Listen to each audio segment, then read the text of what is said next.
Hi. That's my starter to my videos, I guess. Hi.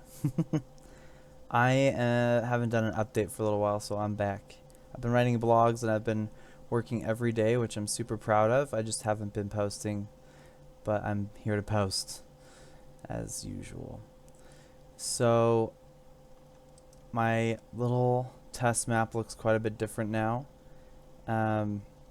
because I have patched all my game up to move it to Unreal Engine 4.26 so that I can start using their water system, which is awesome. And I got that in there in their little land system.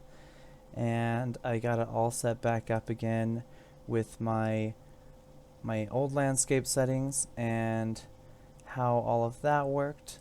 So everything is as normal, where I can get mountains and stuff back in there as it compiles back on up. Let's see. And I haven't played with this too much yet since I just got it done. But this should be cliffside. Yeah, I got a lot of work to do to get this set up, but it's fresh in 4.26 today, so it's working on that side, just not on this side. But I will be doing those things, and what I'm doing is I'm prepping to start to sorry, sidetracked. I am just preparing to get a basic sculpt of my world out there so I can start taking some pictures and stuff and getting an actual map posted, which makes me quite excited. And that's kind of what I've been up to lately, is just getting everything ready to start filling out the website a lot more and getting more information out there on the game so that I can update more places to show people what I'm up to and keep the content a bit more live. Some things I've been posting on Instagram and Twitter and things are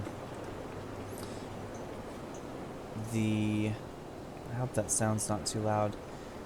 I've been making a lot of skeletal meshes, so a lot of equipment, little helmets and outfits and stuff that I can show off and get rid of the rest of the placeholders that are in here and get some more stuff to show kind of the direction I'm going. I've also done a lot of facial things, but I haven't put it in yet.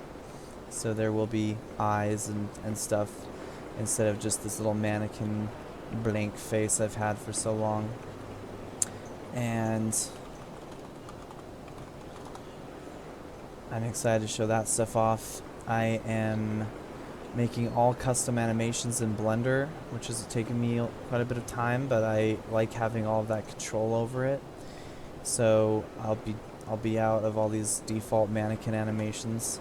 And my new outfits I've been creating have a lot better weight painting and stuff for my cloth materials, so you won't see as much tearing through those pants and the tunic that she's wearing.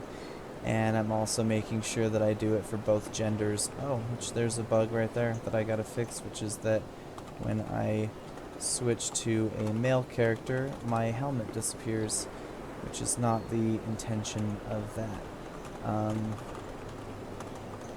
How I have the genders set up is I'm going to include the spectrum, but I do need to have two main body types, which is masculine and feminine, and then you can kind of blend between those. And so what happens when you switch between a masculine, or this is the feminine body type, it switches my skeletal meshes to match if they're masculine or feminine. So the torso and the legs and everything swaps out depending on what gender you're rolling towards. And that's why the helmet disappeared when I switched to a male, is I guess I haven't set those defaults yet. The helmets are brand new, so I've got some work to do. And then I'm also having some weird foliage issues where if you saw in the editor, there's no trees or rocks or anything like that, and since I've moved engines and remade this little map and stuff, I have some weird foliage left over, which is, I've been looking up that people have had some different weird bugs with that in Unreal Engine, but they don't seem to. I gotta look more into it, because these trees don't even really exist, but their collision is still there and everything. But if I take one of my axes or something to harvest them, they don't register. They just don't exist. I can't chop them down. Where if I paint new foliage with my tool, then I can chop those down and stuff. So that's weird. I've also been doing some work with my post-processing stuff. This is just part of the new Unreal Engine water, but see how it's black in that distance? I've been playing with that quite a bit and trying to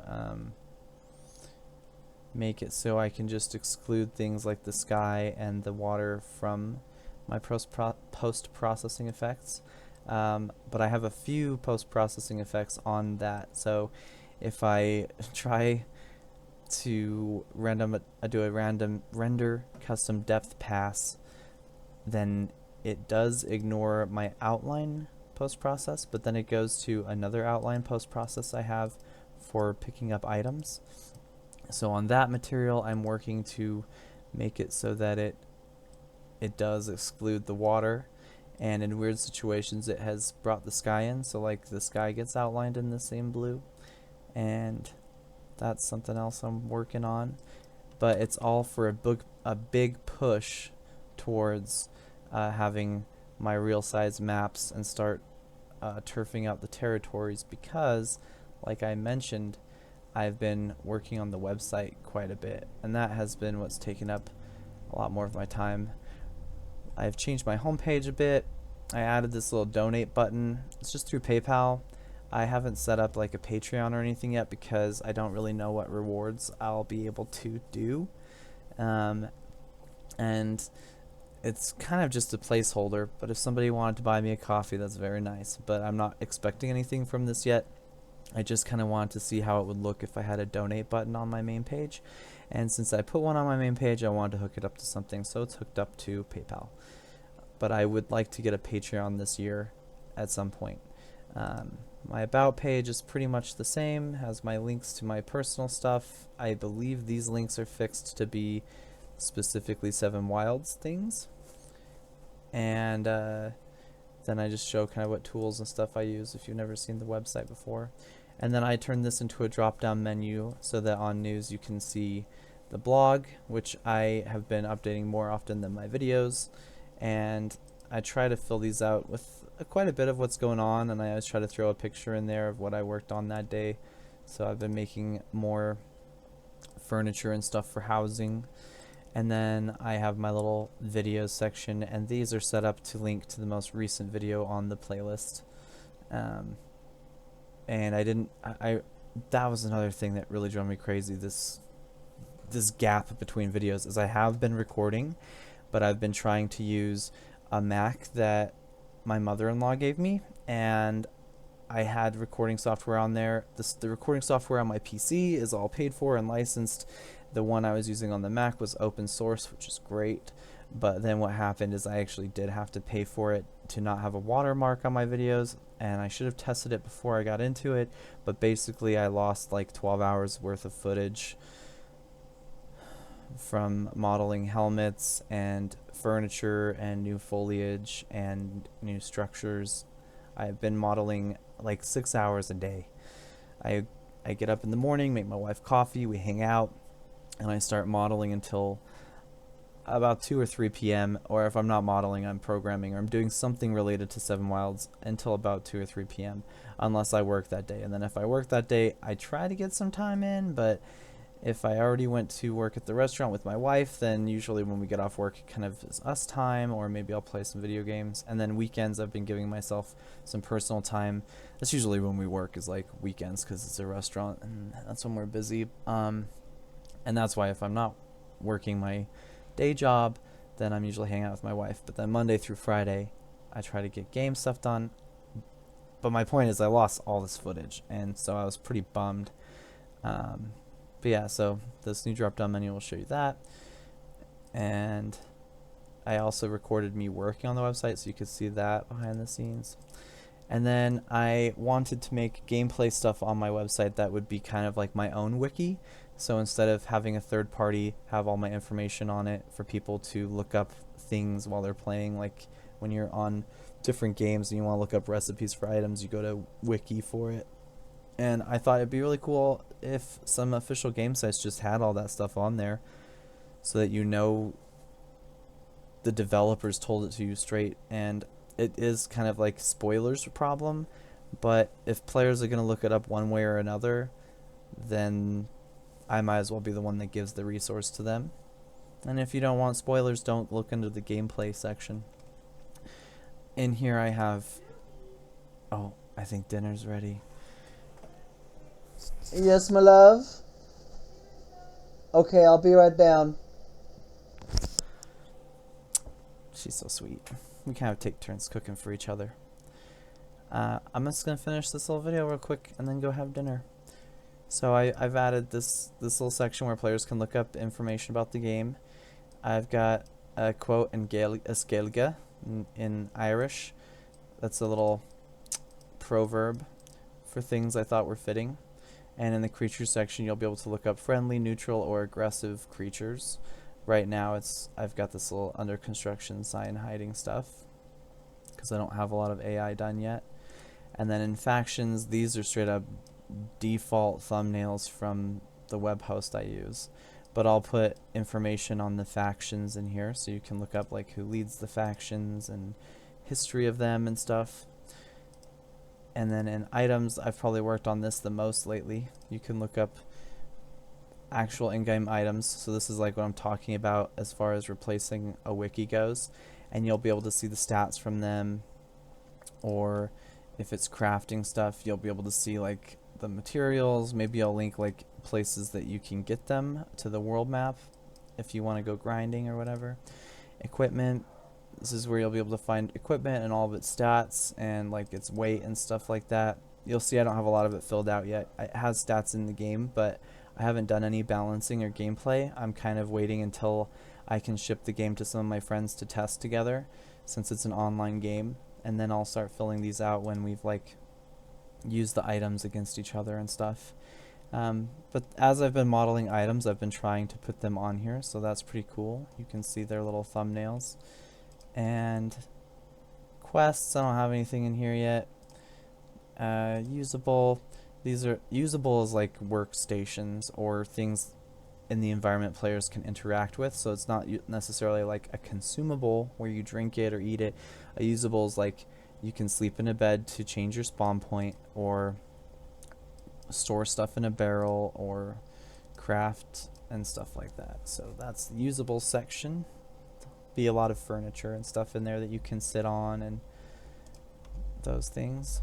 And then miscellaneous will be anything in between. Just in case I have stuff that's kind of like random or puzzle pieces or something that's not quite a quest item but is useful in the world for like Easter eggs or something.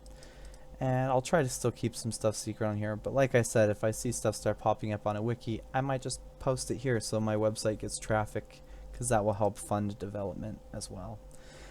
And then I have this world map section.